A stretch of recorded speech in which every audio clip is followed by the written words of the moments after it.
여러분, 우리는 겸손할 필요가 있어요.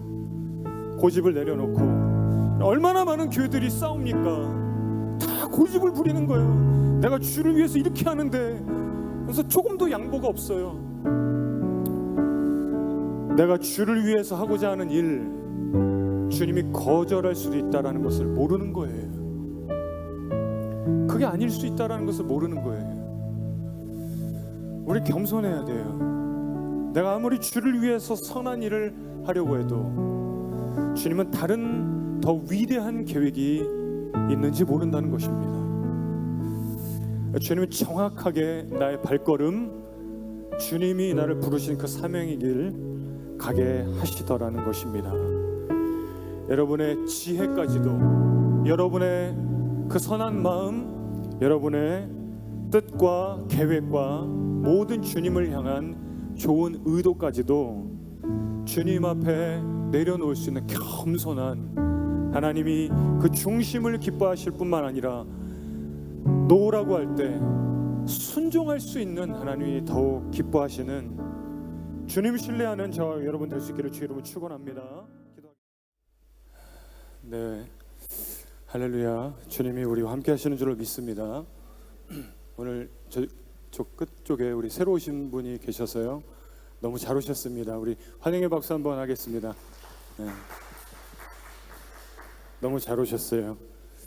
우리 뉴워십 교회가 이제 시작한 지 9개월 된 작은 교회지만 굉장히 은혜가 있는 교회입니다. 너무 잘 오셨어요.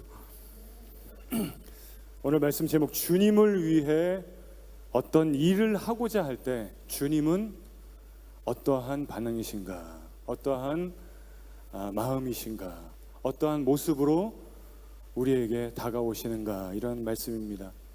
여러분, 우리가 주님의 마음을, 여러분 어떠세요? 잘 아세요? 주님의 마음을? 아니면 잘 모르세요? 죄 지을 때 어떻습니까? 주님의 마음 잘 알아요. 이러다가 내가 큰일 나지. 주님이 진노하시겠다. 내가 주님 주신 부르심과 사명의 길 똑바로 가지 않을 때 주님의 마음 알죠? 대충 압니다. 이러다가 내가 큰일 나지. 내가 주님 부르신, 나를 살리신 그 사명의 길로 가야 되는데, 이런 생각합니다. 또 어떨 때 뭐 단기 선교 가거나 뭐 스트라스필드에 전도하러 나가면은 또 주님의 마음 우리가 잘 알게 됩니다. 와, 주님 기뻐하시겠구나. 사랑을 나누고 복음을 전파할 때 주님이 기뻐하실 거다. 이렇게 우리가 막연하게 알고 있습니다. 죄 지을 때는 주님이 싫어하실 것 같고, 또 복음 전할 때는 기뻐하실 것 같고. 근데 주님을 위해서 내가 어떤 일을 할까 고민하고 그것을 하겠다고 할 때, 그때 주님은 뭐 기뻐하시고 뭐 싫어하시고 이것을 넘어서서 또 어떠한 반응을 하시고 어떠한 모습으로 내게 다가오시는가, 우리가 조금 주님의 그 입장을, 주님이 어떤 모습으로 우리에게 오시는가를 조금 오늘 말씀을 통해서 깊이 한번 보기를 원합니다. 대부분의 사람들은 기도할 때 여러분 어떤 기도를 많이 합니까? 뭐 수련회 때는 회개 기도를 많이 하고요. 그리고 뭐 부흥회 때는 축복받기 위해서 막 사모하면서 막 기도하고, 평상시 때는 어떻습니까? 우리가 기도를 한다는 것은 뭔가 문제가 있을 때 간구합니다. 주님 도와주옵소서. 주님 나를 고쳐주옵소서. 주님 이 막힌 재정의 문제 뚫어주옵소서. 주님 비자 문제 해결해 주시고 결혼 길을 열어주시고, 뭐 이런 기도합니다. 자녀들을 붙들어 주옵소서. 뭐 내 미래, 비전, 꿈 이런 것을 놓고 간구를 많이 해요. 간구하는 기도를 많이 합니다.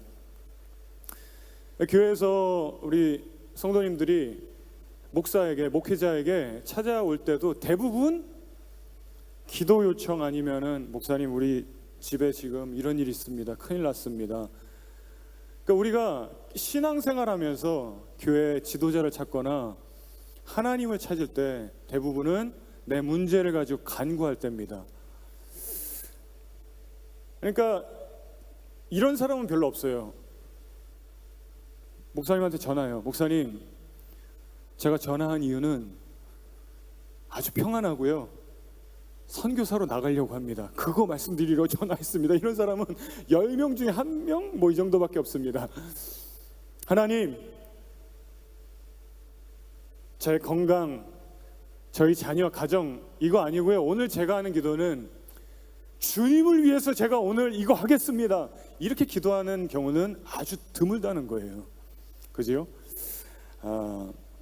우리가 주님 앞에 간구하는 것은 뭐 당연합니다. 왜냐하면 하나님은 창조주시고 우린 피조물이고 그분은 전능자시고 지금도 살아서 우리를 다스리시고 역사를 주관하시기 때문에 그분에게 우리가 문제를 가지고 나가는 것은 너무나 당연해요.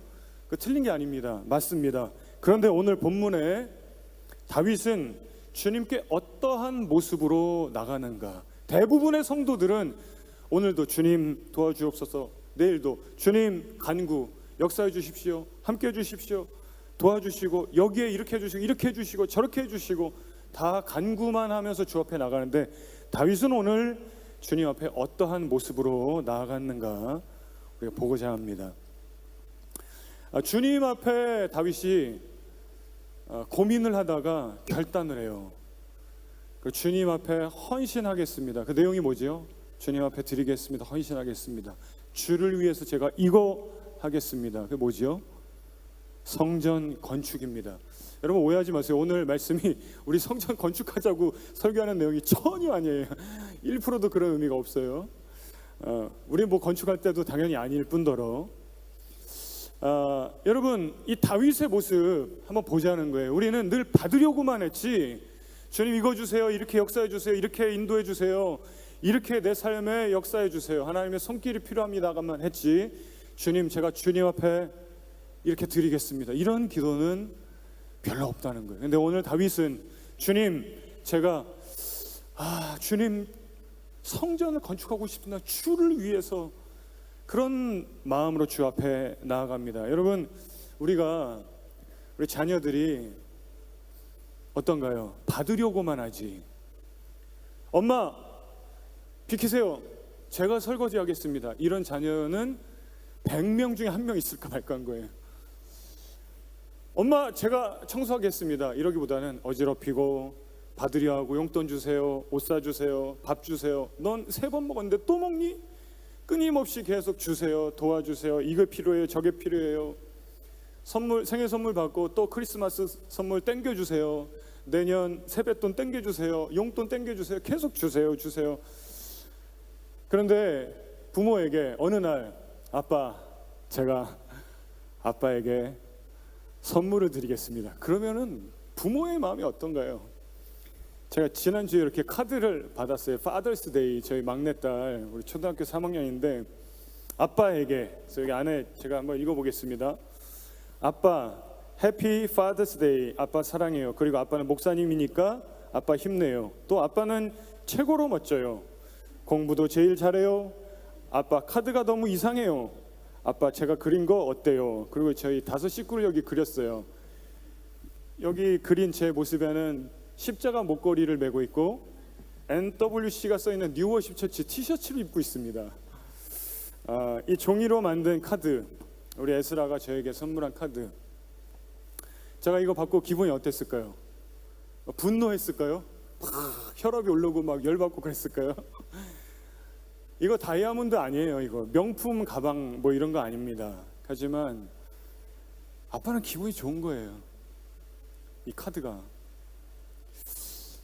하나님 앞에 다윗이 모든 대부분의 신자들이 주님 도와주세요, 이렇게 해주세요, 이게 필요해요, 돈 주세요, 건강 주세요, 앞길을 열어주세요, 명예가 필요합니다, 주님 우리 자녀 축복해 주세요, 축복 그러는데 하나님 앞에 이런 사람도 있다는 거예요. 주님 주를 위해서 제가 이것을 하고 싶습니다. 여러분 주님께 드리는 사람 한번 되어 보십시오. 내가 무엇을 오늘 주를 위해서 내가 무엇을 할까? 아침에 일어나서 한번 그거 고민해 보세요. 내가 오늘 주를 위해서 무엇을 드리고 무엇을 할 수 있을까? 하나님이 얼마나 기뻐하시는지 모를 겁니다. 기도할 때 오늘 한번 여러분 말씀 끝나고 있다 기도할 때 그런 기도를 한번 해보세요. 주님 제가 주를 위해서 이거 하겠습니다. 여러분 생각나는 거. 오늘 본문의 2절에 그 다윗의 모습이 나오는데요. 2절입니다. 한번 같이 읽어보겠습니다. 시작. 왕이 선지자 나단에게 이르되 볼지어다 나는 백향목 궁에 살거늘 하나님에게는 휘장 가운데 있도다. 백향목으로 만든 최고의 집에, 럭셔리한 집에 나는 살고 있는데 하나님의 임재의 상징인 그 법궤는 텐트 안에 있다는 거예요. 그 텐트 안에 있는 하나님의 임재의 상징인 그 법궤, 이 비바람 치면은 텐트 무너지는 거예요. 성막은 아무것도 아닌 것입니다. 그런데 나는 최고로 좋은 목재로, 최고로 좋은 재료로 지은 아주 좋은 집에, 따뜻한 곳, 시원한 곳, 아주 편한 곳에 있는데 내가 주님 앞에 송구스럽다는 거예요. 내가 주님 앞에 마음이 어떻게 이렇게 지낸다는 것이 옳은가? 이건 내 마음이 편치 않고 내가 주를 위해서 성전을 지어야 되겠다, 이런 생각을 하게 되는 이러한 다윗의 마음이 들어있는 2절 말씀입니다.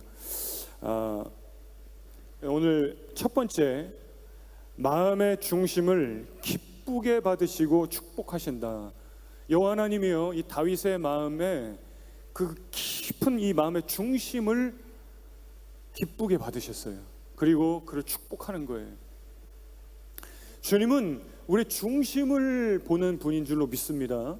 사람은 외모를 보거니와 나 여호와는 중심을 보느니라 그러죠. 중심이 뭐죠?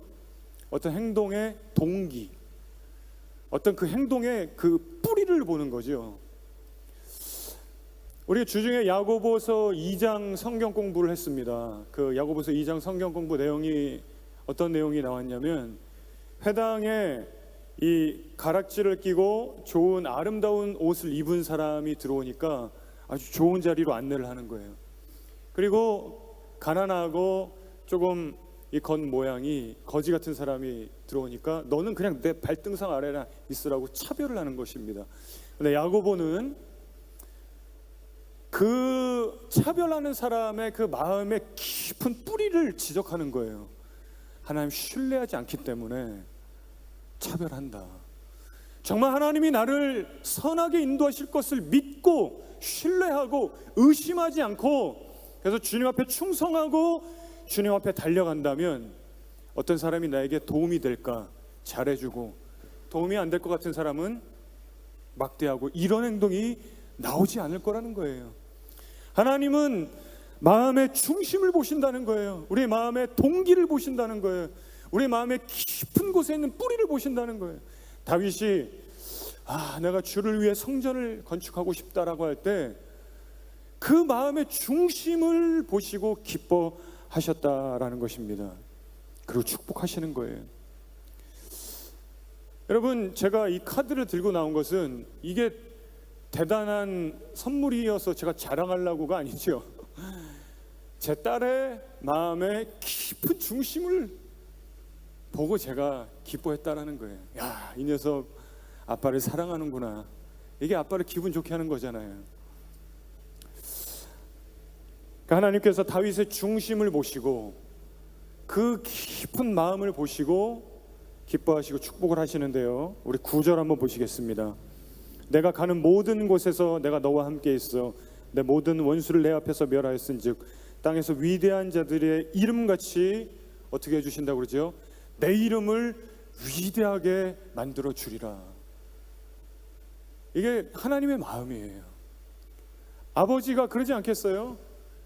여러 자녀들이 있는데 용돈 주세요, 용돈 주세요, 뭐 해주세요 막 이러는 자녀들 중에 한 명이 아버지, 제가 아버지를 사랑해서 이 선물을, 이것을 하겠습니다.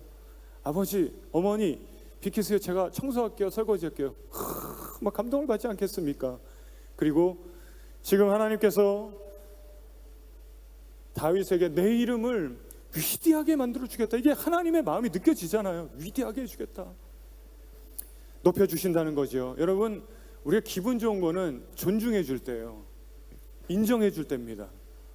그것의 최고가 뭐죠? 명예가 온 세상에 가득한 거죠. 세상 사람들이 그를 존경하고 인정하고 존중하고, 그렇게 내 이름을 위대하게 만들어 주리라 이렇게 말씀하십니다. 그 다음에 11절 보시면 전에 내가 사사에게 명령하여 내 백성 이스라엘 다스리던 때와 같이 아니할게요. 너를 모든 원수에게서 벗어나 편히 쉬게 하리라. 여러분, 돈이 많아도 명예가 있어도 권세가 있어도 원수가 맨날 그냥 찾아오는 거예요. 공격하고. 그럼 얼마나 힘듭니까? 그런데 11절에 모든 원수에게서 벗어나게 해주고 편히 쉴 수 있도록 해주겠다, 지켜주시겠다, 평안을 보정해주겠다 이렇게 말씀합니다. 12절입니다. 또 내 수완이 차서 내 조상들과 함께 누울 때 내 몸에서 내 씨를, 자녀를, 자손을 어떻게 해줍니까? 내 뒤에 세워 그도 왕이 된다는 거예요. 높여준다는 거예요. 그의 나라를 견고하게 하리라. 여러분, 우리가 이제 결혼하고 자녀 낳고 나이가 이렇게 계속 더 먹어가면서 자랑이 뭐가 되죠? 노인정에 할아버지 할머니 자랑 뭐죠? 그 우리 아들은 그 뭐 시험만 봤다면 1등이야. 그 옆에 있는 분이 기분 나빠서 자랑하려면 10,000원 내고 자랑하라고. 그래서 자랑하실 분들 10,000원씩 내고 자랑해. 왜 말만 하면 자랑해. 자녀들 자랑, 손자들 자랑, 그죠? 근데 12절에 어떻게 해주신다고요? 자손을 축복해 주겠다 그러죠. 또 16절입니다. 내 집과 내 나라가 내 앞에서 영원히 보존되고 내 왕위가 영원히 견고하리라. 어디를 가든지 이기게 해주겠다, 형통케 해주겠다, 도와주겠다. 염려 말아라 그런 거죠. 언제 이렇게 축복하십니까? 다윗이 내가 주를 위해서 무엇을 할까 고민하다가 내가 주를 위해서 성막이 너무 초라한데 성전을 짓겠습니다 라고 할 때 그때 하나님께서 이런 축복을 주시더라는 것입니다. 여러분, 우리 앞에도 언급했지만 뭐 주세요 이렇게 해주세요 라기보다 여러분 오늘 꼭 설교 후에 기도할 때 주님, 제가 주를 위해서 이렇게 하겠습니다 한번 꼭 기도해 보십시오. 놀라운 축복을 주실 줄로 믿습니다. 다윗이 놀라는 거예요. 18절 보시면 다윗 왕이 여호와 앞에 들어가 앉아서 이르되 주 여호와여, 나는 누구이오며 내 집은 무엇이기에 나를 여기까지 이르게 하셨나이까. 하나님 주신 축복이 너무 어마어마하니까 놀라는 거예요. 주님, 도대체 제가 어떤 사람이길래 이렇게 많은 축복을 주십니까? 놀라는 거예요. 여러분, 오늘 꼭 그 기도하시고 이번 한 주간 아침에 눈 뜨시면 그 고민하시고 고민하다가 기도해 보세요. 생각나는 거, 내가 주를 위해서 오늘 이걸 하겠습니다. 놀라운 축복을 주신다는 거예요. 위대하게 만들어주고 자손을 축복하시고 원수가 없게 하고 가정을 축복하시고 형통케 하시는 감당하기 어려울 정도의 축복을 주시더라는 것입니다. 그런데 중요한 게 있어요. 오늘 두 번째, 주님의 뜻이 나의 뜻과 다를 때가 있다라는 것입니다. 한번 따라하겠습니다. 주님의 뜻이 나의 뜻과 다를 때가 있다. 같을 때도 있습니다. 그런데 다를 때가 있다는 거예요. 주를 위해서 다윗이 하려고 한 게 뭐지요? 성전 건축입니다. 주님께 미안한 마음으로, 주님께 죄송한 마음으로, 내가 좋은 집에서 거하는 것이 참 송구한 마음으로 주님이 거하시는, 주님이 좀 좋은 집에서 거하실 수 있도록 성전을 짓겠습니다. 하나님이 그 중심을 보셨어요. 중심을. 성전을 건축한다고 그래서가 아니라 그 중심의 마음을 기쁘게 보시고 축복을 하시는데 성전 건축은 허락지 않는 거예요. 이게 중요한 겁니다, 여러분. 주님의 대답은 예스가 아니라 노였어요. 그 마음의 중심을 보시고 축복하시지만 성전 건축은 안 된다. 왜 그랬을까요? 다윗은 성경에 기록하기로 다윗은 피를 많이 흘린 용사라. 다윗은 군인이었고 전쟁에 능한 자였고, 다윗은 건축가가 아니고 다윗은 피를 많이 흘린, 전쟁을 많이 한 험한 사람이었습니다. 군인이었습니다. 그것도 이유이지만 정말 중요한 이유가 오늘 본문에 나오는데요, 하나님은 사람이 만든 집에 거하는 분이 아니라는 거예요. 그걸 다윗에게 알려주시는 거예요. 4절부터 한번 보겠습니다. 4절, 그 밤에 여호와의 말씀이 선지자 나단에게 임합니다. 그래서 5절, 가서 내 종 다윗에게 말하기를, 다윗에게 가서 말하라 그래요. 여호와께서 이와 같이 말씀하시되, 여러분이 우리가 한 가지 참고해야 될 것은 구약 시대는 선지자라는 사람이 있었어요. 그 특별한 직분입니다. 그때는 여호와 하나님께서 선지자를 통해서 말씀하시고, 선지자가 백성들의 입장을 가지고 주님께 또 말씀도 드려요. 기도도 해요. 그 중재자 역할도 하는 거예요. 지금은 신약 시대는 선지자는 없습니다. 그때는 선지자를 통해서 하나님께서 직통 계시도 주는 거예요. 왜?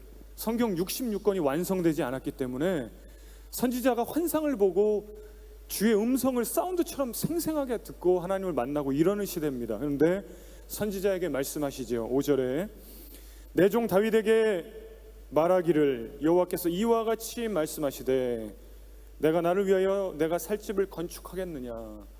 가서 이렇게 전하라고 그래요. 너가 나를 위해 집을 지으려고 하니.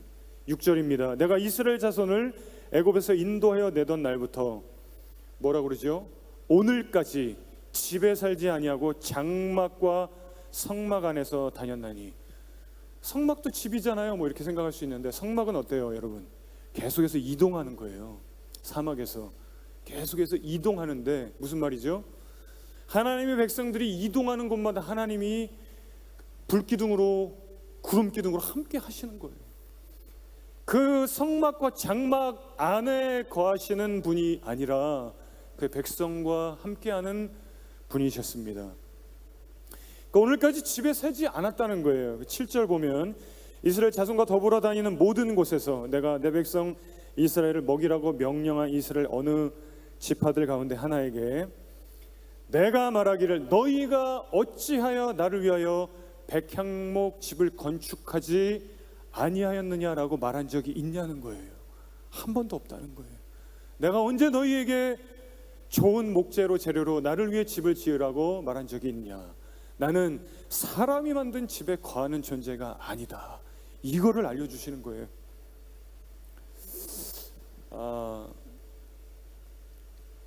우리 에스겔 40장부터 47장에 보면은 에스겔 선지자에게 환상이 보여져요. 하나님께서 보여주신데 새 성전의 환상이에요.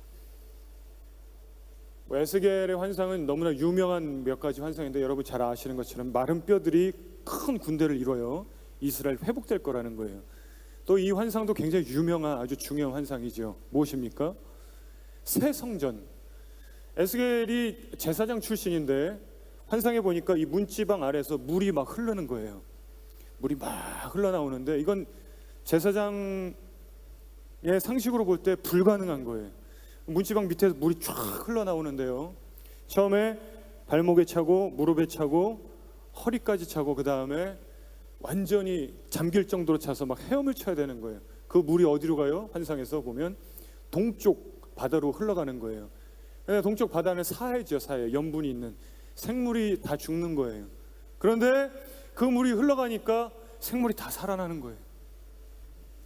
자, 이 새 성전의 환상은 어떤 성전인가, 이걸 우리가 좀 알 필요가 있습니다.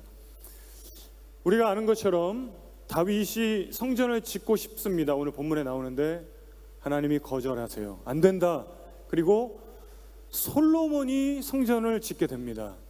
그리고 솔로몬이 죽고 두 개 왕국으로, 분열 왕국으로 남유다 북이스라엘로 왕국이 가는데 하나님 앞에 참 많은 우상을 섬기고 죄를 짓고 결국은 다 패망하는 거예요. 바벨론에 멸망하고 이스라엘 백성들이 다 포로로 잡혀갔을 때 그때 에스겔이 이 환상을 봅니다. 그럼 포로로 있다가 수르바벨로 나중에 돌아가요. 고국에. 하나님께서 이방 왕 고레스를 통해서 그렇게 역사하십니다. 돌아갔을 때 성전을 재건해요. 느헤미야를 통해서 성벽을 재건하고 수르바벨을 통해서 성전을 재건합니다.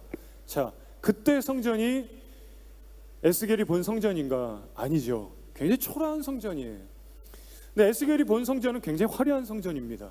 그리고 정확하게 이 에스겔 40장부터 47장 보면은 그 수치와 뭐 재료와 이런 게 다 나와요. 아닙니다.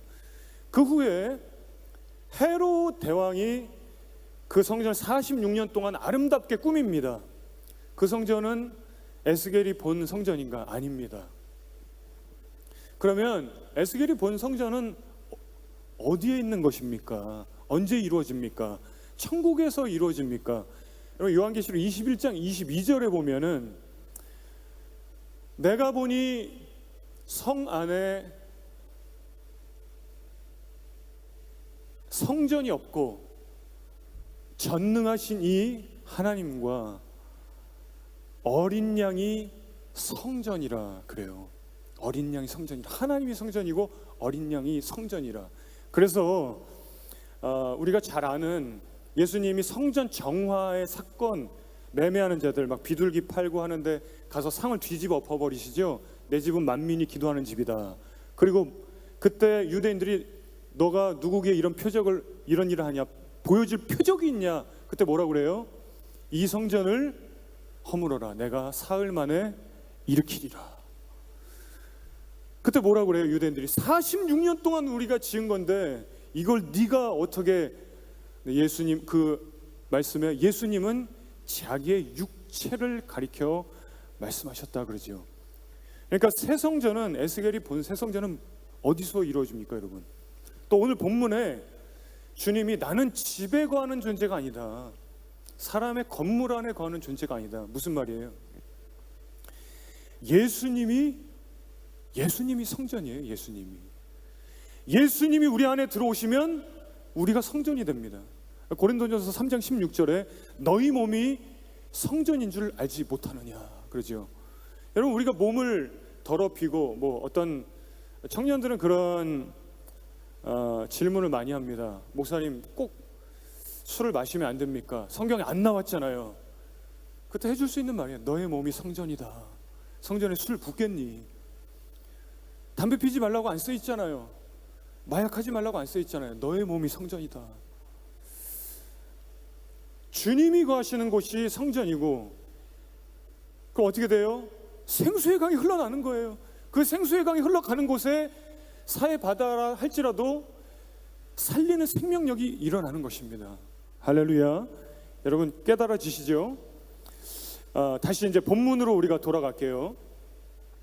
6절에 나는 이스라엘 자손을 애굽에서 인도하여 내던 날부터 오늘까지 집에 살지 아니하고, 여기 집에 살지 아니하고가 우리 히브리 원어를 보면은 집이 바이트예요. 바이트 아샤부. 집에서 살지 않고, 집에서 거주하지 않고, 이 아샤부는 집에 앉지 않고, 집에 머무르지 않고, 이 앞에 뭐 땅이 들어가면 땅의 주민이 아닌, 이렇게 되는 거죠. 해석이. 그 땅에 사는 사람이 아닌, 하나님은 특정한 집에, 특정한 곳에 계속 머무르시는 분이 아니다. 나는 그런 적이 없다. 이것을 알려주십니다. 그러나 어떻게 하셨다고요? 기뻐하시고 다윗을 축복하셨습니다. 여러분, 내 뜻이 주의 뜻과 다를 때가 있다는 거예요.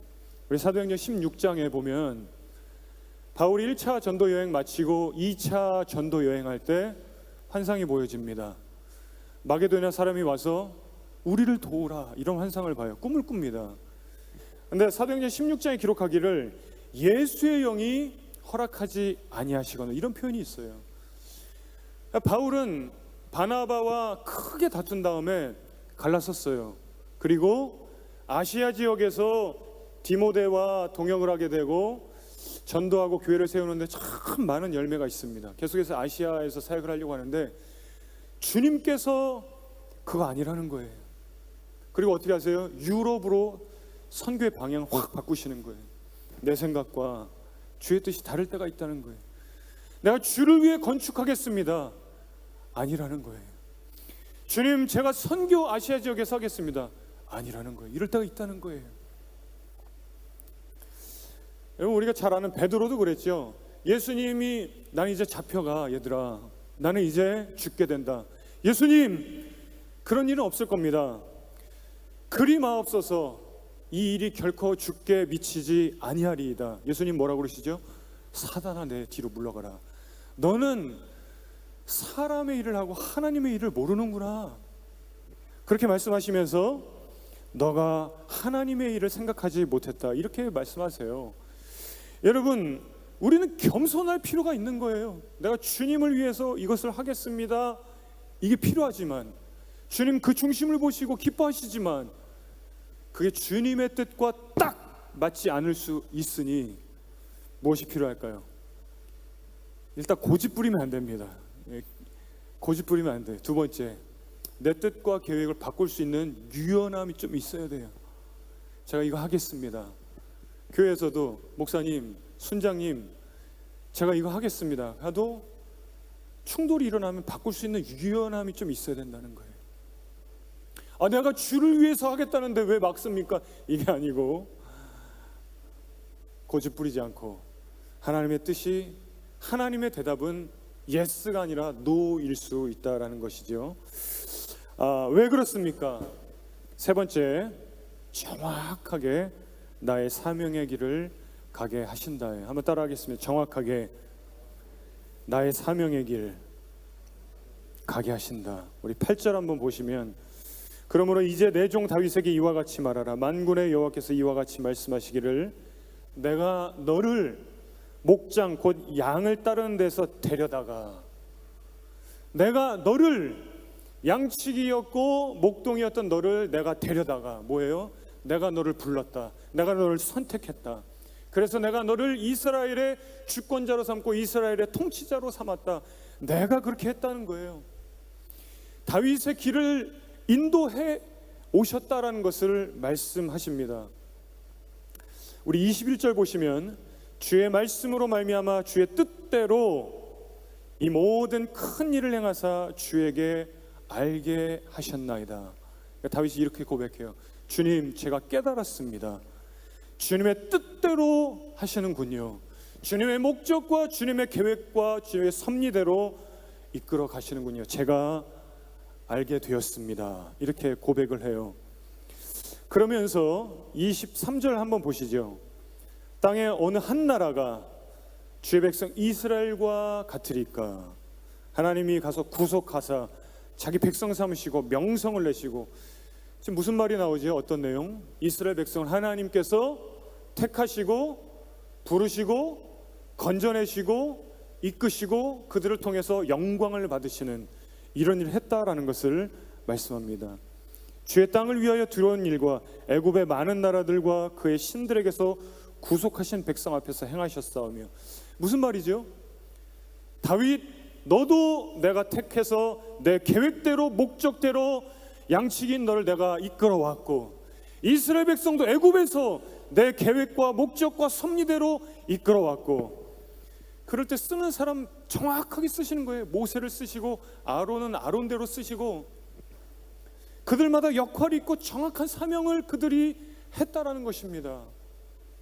여러분, 우리가 지난주 설교 말씀 중에 거라사 광인, 여러분 기억나실 거예요. 어땠습니까?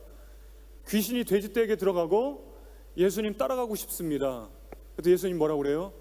안 돼, 넌 여기 남아라. 예수님 주님과 함께 하고 싶어요. 아니라는 거예요. 그랬더니 거기 남아서 어떻게 됩니까? 10개의 도시를 다니면서 복음을 전하는 놀라운 사명을 이루는 사람이 됐다는 거예요.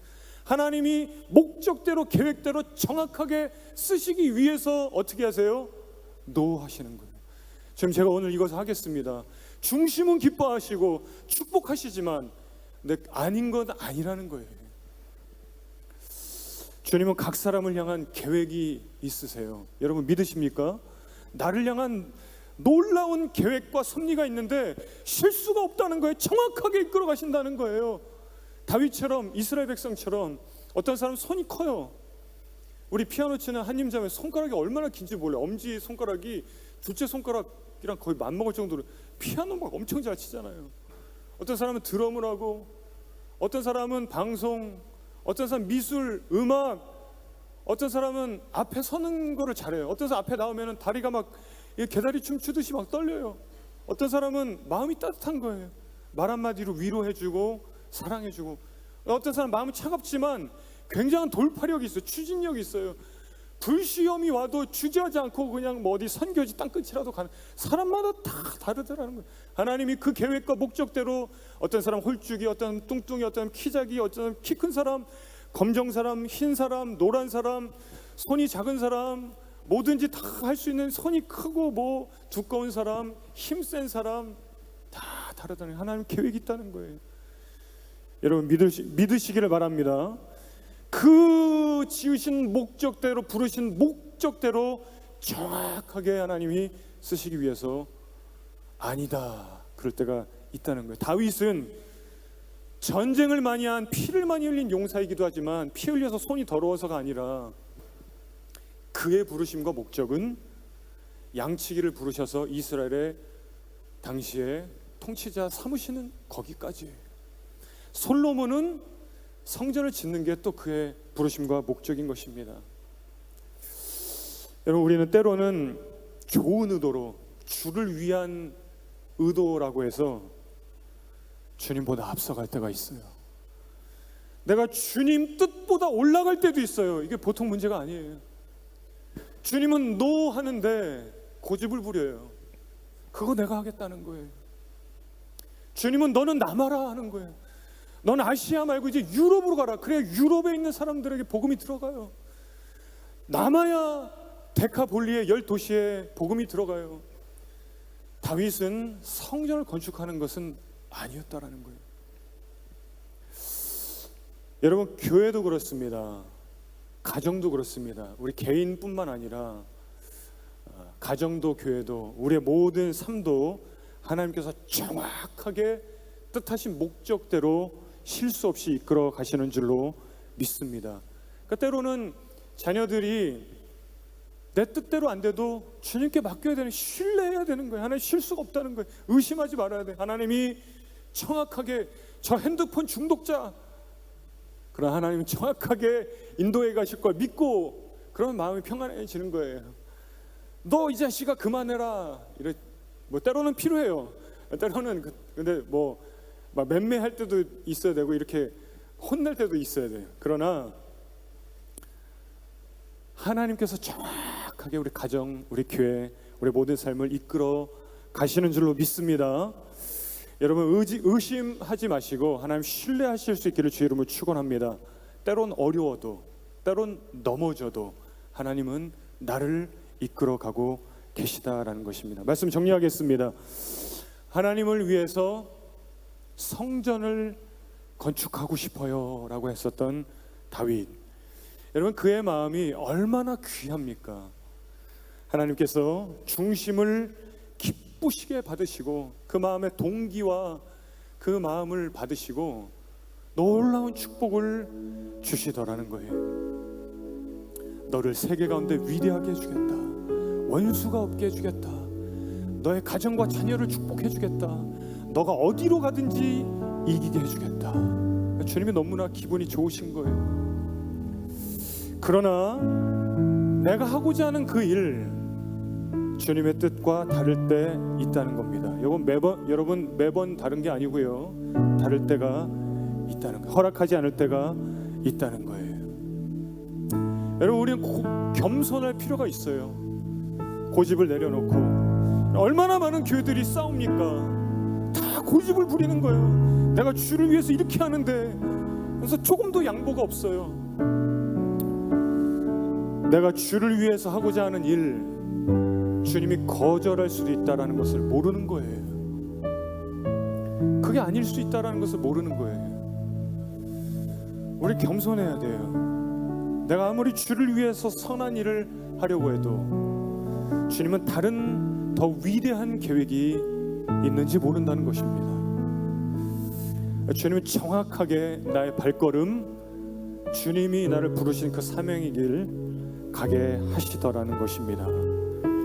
여러분의 지혜까지도, 여러분의 그 선한 마음, 여러분의 뜻과 계획과 모든 주님을 향한 좋은 의도까지도 주님 앞에 내려놓을 수 있는 겸손한, 하나님이 그 중심을 기뻐하실 뿐만 아니라 노라고 할 때, 순종할 수 있는 하나님이 더욱 기뻐하시는 주님 신뢰하는 저와 여러분 될 수 있기를 주의 이름으로 축원합니다.